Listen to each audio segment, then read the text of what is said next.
Dad is reunited with his first car. That is a... Hi guys, and welcome back to Archie Hamilton Racing and to another video where today you join me where I'm in the middle of the countryside, and this is going to be a really cool and interesting video ahead. Today we are going kind of back in time because a lot of you would have seen my dad. He's been on the channel once before. We've spoken about a car which he sold, which was the 550 Maranello, and today, by popular demand, he is back on the channel and he is going to be making an appearance again. We've gone and bought back his first ever car, and it's not any first ever car. He's a little bit older, but it's something very, very special, close to his heart, close to my family's heart, and I really wanted to bring this story to you all because it's amazing and it's a little bit different as well. So a lot of you probably click on the title and be like, what, or the thumbnail and be like, well, how the hell was that his first car? Well, there is a story behind it and how much it cost to get it back. It's all been crazy and it's all been made possible, so you're going to see all of that in today's video. So let's get cracking. This is mega. So as you are probably aware, he currently owns this, which has not been featured on the channel at all for a very long time. This is the Mustang Bullitt. This was not the first car. This was only out a couple of years ago, but it is here. It's filthy and he's still using it. But just wait and see when you see the actual first car, because it is very, very exciting, very cool, and I love this. If we have a little look inside the Mustang Bullitt, I love them. They are very, very cool with this, which I think is the best part of the whole thing, but it's just cool. And you got Bullitt just up there as well, and what you even have is Bullitt down there, and oh, just a good flipping car. And a quick one before we get to the destination where the car is going to be revealed, etc. Please go easy on the comments. Obviously, family, etc. I always worry about things like this. It's my dad. Please go easy, be nice, be kind. Now we continue.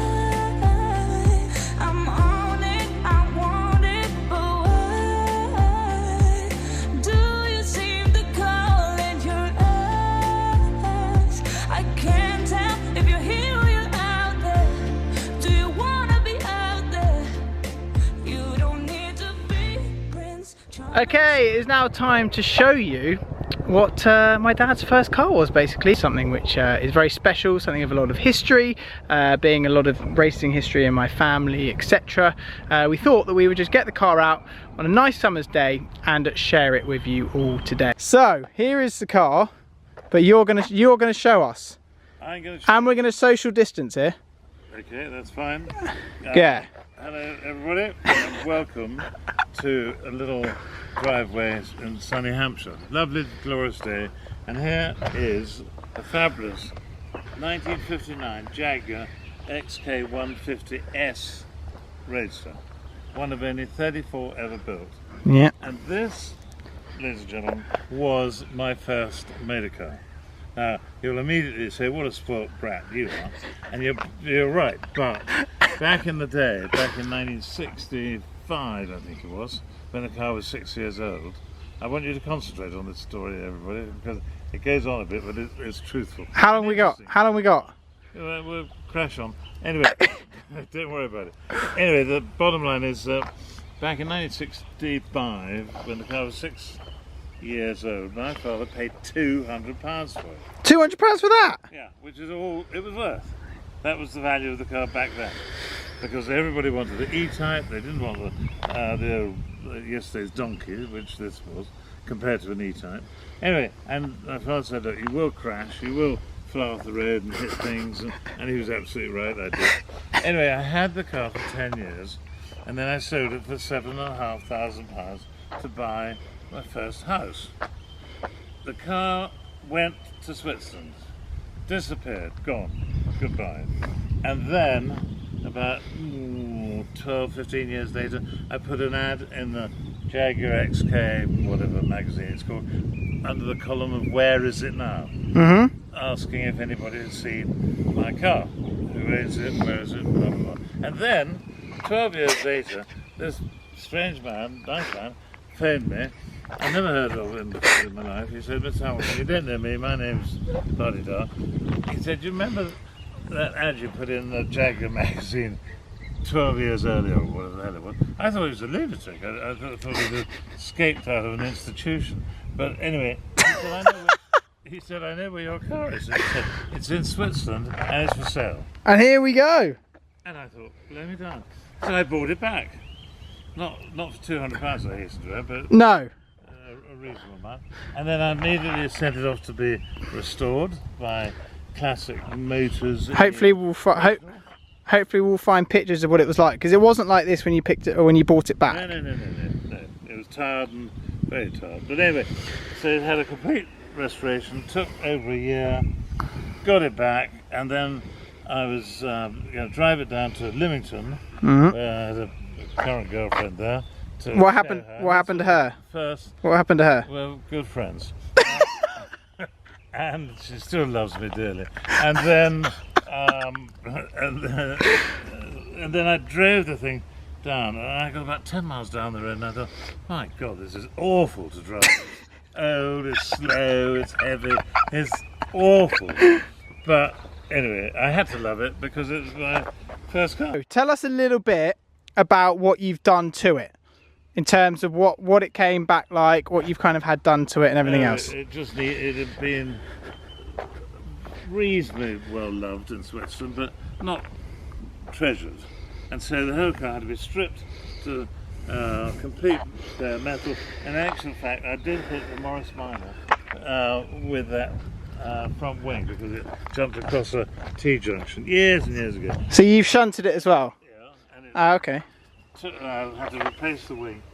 And when it got stripped down to nothing, the chassis leg, actually had a kink in it from that accident. Really? Oddly enough, yeah.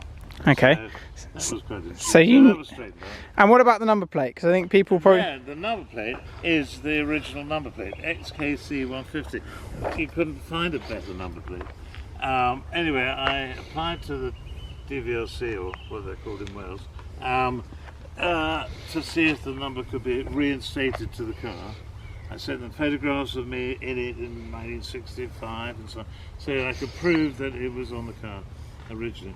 And very nicely, the Welsh lady down there reallocated the number back to the car where it belongs. So the number plate really is worth... Number plate is really special. Because that goes exactly with the car, if you it's called... I can't transfer it now, No, that's it. but that's where it stays, and so it should do. I mean, how cool is that? Very. They're very different first car compared to... Well, not many people have a chance. So it cost of 200. being It cost £200 back in the day. there. Yeah. So all the interior, Yeah. that all got completely redone. This is all re-upholstered. Yeah. New carpets. It's perfect. Absolutely perfect. How many gears? 4 gears. 4 gears and an overdrive. Ah. And an overdrive. Well, Tell us about the overdrive. yeah, well, the overdrive, you have to be in 4th gear, and then you pull it back, and that gives you a 5th gear, technically. Yeah. So that's rather good. Yeah. But it's a lovely old girl. It's capable of 130 miles an hour, probably. But that's not really what it's for. It's for more of like a cruiser. It is, yeah. Would you want to do a long journey in it, or would that not be part of the plan? You could. You could. Okay, so let's talk about values of it, because you bought it for £200. Now, what are these worth today? I would say approaching £200,000. Really? With the history and the number and everything else. Viewing it, might think, well, hey, I'd like that car. Well, you can come buy it off you if you want it. Yep, come and talk to me. Everything's for sale, isn't it? Everything's for sale, you included. Yep. Okay, let's talk about why it's got Le Mans winner on the back, because your dad, my grandfather, he won Le Mans in 1953, to be precise. And then Jaguars won it again in 1955, 56 and 57. Yeah. And they made a badge to go on the booklet to commemorate. There you go, so you can see the there. wins, There you go, you got. which were very, very special. It is actually a really special car, isn't it? It's a beautiful, lovely, lovely car. Fantastic. And it's one of only 34 ever built. Oh, really? Yeah. So it's really rare. 34. Yep. Any left-hand drives? Yes, a few left-hand drive. 34 right-hand drive. 34 right-hand drive. Is it? S on the door stands for, I don't know. What does that stand for? Sporty. Speedy? Speedy. Like me driving racing cars, speedy. Speedy. Something like that, yeah. So that's exactly what. What it means is it's got triple 2-inch SU carburetors. This is getting really technical. You're getting into stuff that I don't have a clue about. No, really, you wouldn't.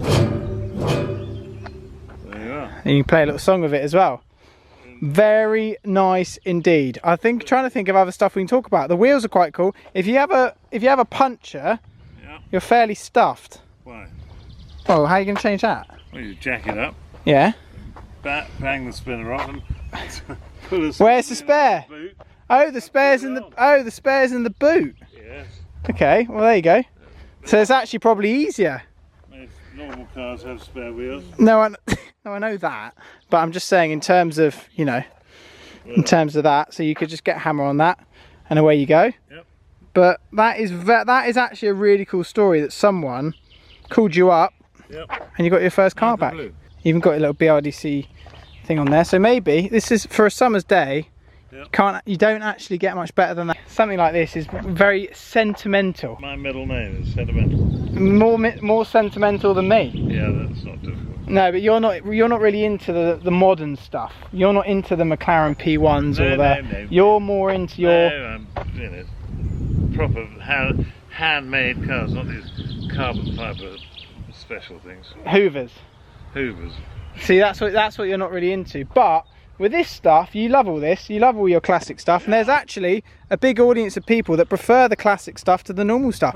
They're bored of me wrapping my cars purple, pink. Yeah. What do you think to that? No, not a good idea. Do you think it's a bad look? Nope. Right, can we fire it up? Do you know how to do that? No, don't do it from here. Why? Well, you've got to get in and put the clutch on it. You must be mad. It will fly down the road. No. You can't do that. Neutral. No, you can't do that. Oh, right. There we go. Look at that. Easy. Starts on the button. There you go. That is a proper motor, that. No acceleration needed. It's actually had an amazing clean. The gentleman that who knows who he is has been flat out cleaning this because he knew we were going to film a video on it. So it's had a real clean, so massive thanks to him, because now it honestly looks stunning, and that is very cool. My dad is reunited with his first car. That is you don't get better than that. And the English countryside, going around, cruising around in one of them. Yep. Look, that is perfect. There we go. So he's off for a drive. For obvious reasons, I can't be in the car with my dad. Social distancing, etc. Is driving it around on his own. So he's, unfortunately, I'd love to go for a drive with him because it's pride and joy, and that's what he really wanted to do. But obviously, current situation, we cannot do that. Give it a rev.